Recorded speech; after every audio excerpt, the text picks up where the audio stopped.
امام الانبیاء صلی اللہ تعالی علیہ وسلم نے فرمایا ستۃ يدخلون النار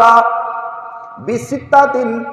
العرب بالعصبیۃ والامراء بالجور والدہاقین بالکبر والتجار بالخیانۃ واہل الرصاطیق بالجہل والعلماء بالحسد۔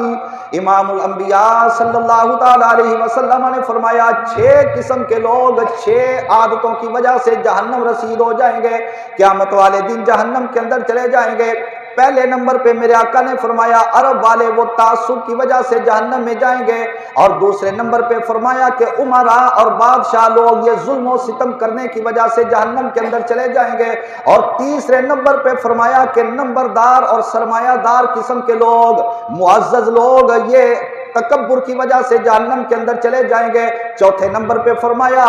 تاجر قسم کے لوگ جو تجارت کرنے والے ہیں، تجارت کرنے والوں کا گروہ یہ بھی جہنم کے اندر جائے گا، تو خیانت کی وجہ سے جائے گا۔ اور 5ویں نمبر پہ فرمایا دیہاتی لوگ یہ جہالت کی وجہ سے جہنم رسید ہو جائیں گے، اور 6 نمبر پہ فرمایا علم والے علماء یہ حسد کی وجہ سے جہنم کے اندر چلے جائیں گے۔ امام الانبیاء صلی اللہ تعالی علیہ وسلم نے تفصیل کے ساتھ بیان کر دیا۔ ان میں سے ہر قسم کے طبقے کے لوگوں کو دیکھنا چاہیے میرے اندر کیا چیز پائی جا رہی ہے، اس کو اپنے اندر سے نکالے، تاکہ امام الانبیاء صلی اللہ تعالی علیہ وسلم کا یہ فرمان معطر، فرمان معمبر اس بندے کے لیے راہ نجات بن جائے، وہ جہنم کی بجائے جنت کے اندر چلا جائے۔ نبی پاک صلی اللہ تعالی علیہ وسلم نے اس چیز کو بیان کر دیا۔ حضرت امام غزالی رحمت اللہ تعالی علیہ سرکار نے فرمایا یاد رکھو 5 وجہ سے بندے کے اوپر آفات نازل ہوتی ہیں، اور فرمایا کہ یہ جو حسد ہے، حسد بھی ایک آفت ہے، اور حسد کے بارے میں حضرت امام غزالی رحمت اللہ تعالی علیہ نے فرمایا جب کسی بندے کے اندر حسد پیدا ہو جاتا ہے، اس کے اندر یہ برائیاں پیدا ہو جاتی ہیں، اس کو چند ایک نقصانات کا سامنا کرنا پڑتا ہے۔ پہلے نمبر پہ آپ نے فرمایا عبادت کی تباہی۔ پہلا نقصان حسد یہ کرتا ہے کہ بندے کی عبادت کو تباہ و برباد کر دیتا ہے۔ امام الانبیاء صلی اللہ تعالی علیہ وسلم کا فرمان ابھی آپ کو سنایا، میرے آقا نے فرمایا الحسد یأکل الحسنات کما تأکل النار الحطب۔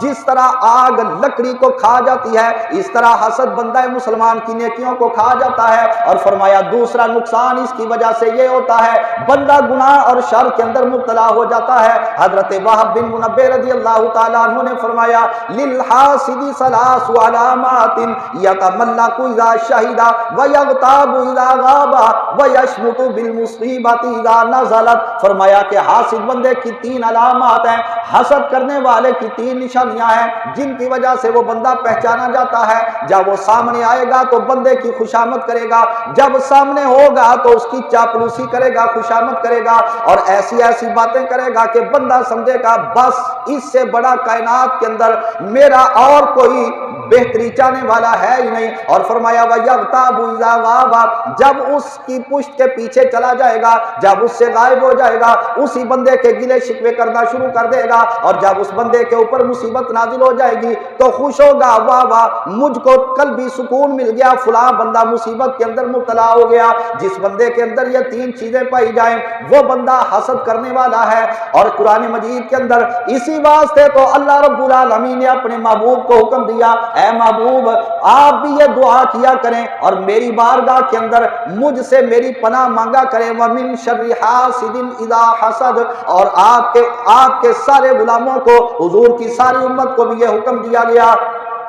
کہ تم بھی سارے کے سارے اللہ رب العالمین کی پناہ مانگا کرو۔ اور امام غزالی رحمت اللہ تعالی علیہ نے فرمایا تیسرا نقصان اور تیسری تباہی حسد کرنے والے بندے کی حسد کی وجہ سے یہ ہوتی ہے، تیسرا نقصان اس کو یہ ہوتا ہے وہ غم بھی برداشت کرتا ہے، وہ حسد کر کے مشقت بھی گوارا کرتا ہے، وہ تکلیف بھی اٹھاتا ہے، مگر اس غم کی وجہ سے اسے کچھ نہیں ملتا، اور اس مشقت اور تکلیف کی وجہ سے کچھ بھی اس کو ہاتھ نہیں آ سکتا، اس اس کے ہاتھ نہیں آ سکتا۔ حضرت امام غزالی رحمت اللہ تعالی علیہ نے حضرت ابن سماک کا قول نقل کیا۔ حضرت ابن سماک نے فرمایا میں نے حاسد کو دیکھا، مجھے اس کے اوپر ترس آنے لگ گیا، مجھے اس کی حالت کے اوپر رحم آنے لگ گیا۔ اے ابن سماک، آپ کو کس وجہ سے حاسد کے اوپر رحم آنے لگ گیا؟ آپ کس وجہ سے حاسد کے اوپر ترس کھانے لگ گئے؟ آپ فرماتے ہیں میں نے دیکھا حاسد ایسا بندہ ہے جو کہ ظلم و ستم کرتا ہے،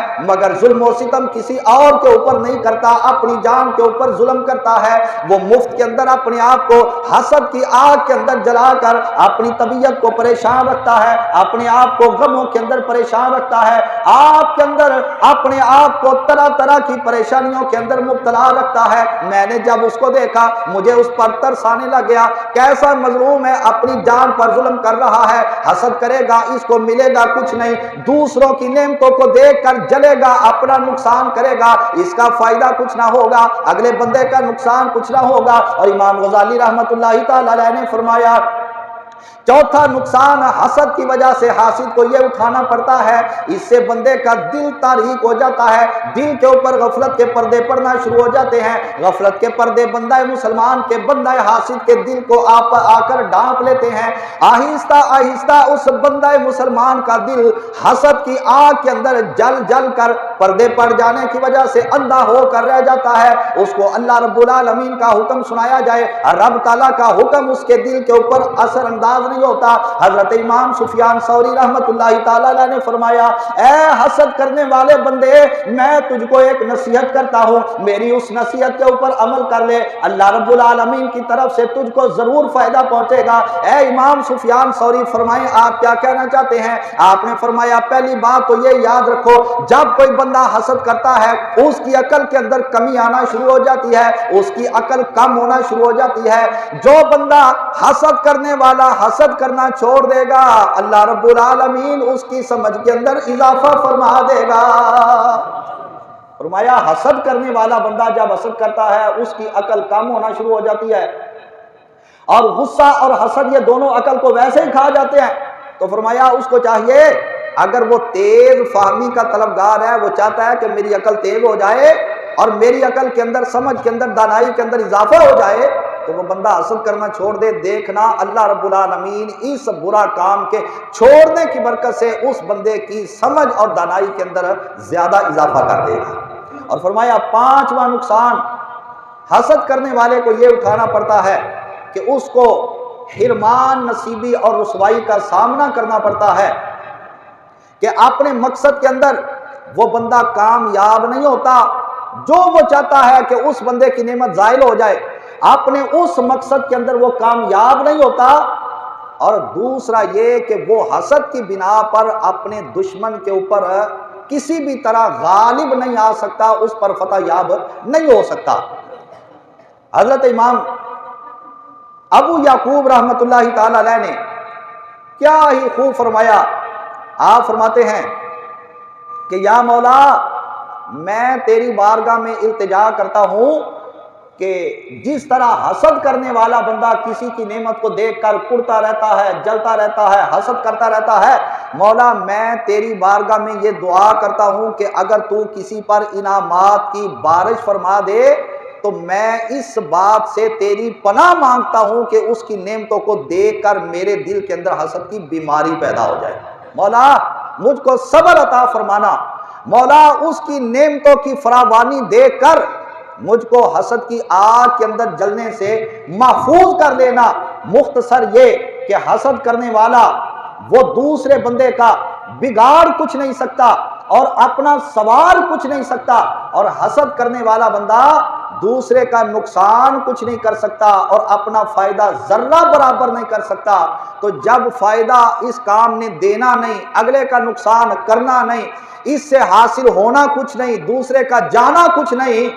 تو تو بہتر یہ نہیں کہ بندہ اس چیز کو ویسے ہی چھوڑ دے، اس کا پیچھا چھوڑ دے، اس سے اپنا دامن چھڑا لے، تاکہ یہ بندہ بھی ذہنی طور پہ سکون کے اندر آ جائے، قلبی طور پہ سکون کے اندر آ جائے، اس کے من کے اندر جو حسد کی آگ لگی تھی وہ بھی بجھ جائے، اس کا دل بھی ٹھنڈا رہے، اس کا کلیجہ بھی ٹھنڈا رہے، اس کا سینہ بھی تنگی کا شکار نہ ہو اور اس کا ذہن بھی تنگی کا شکار نہ ہو، اور یہ بھی بندہ اپنے گھر کے اندر اسی طرح خوشحالی کی زندگی بسر کیا کرے جس طرح نعمتوں کی فراوانی لینے والا بندہ اپنے گھر میں نعمتوں کے اندر کھیلتے ہوئے خوشحالی اور فراوانی والی زندگی بسر کیا کرتا ہے۔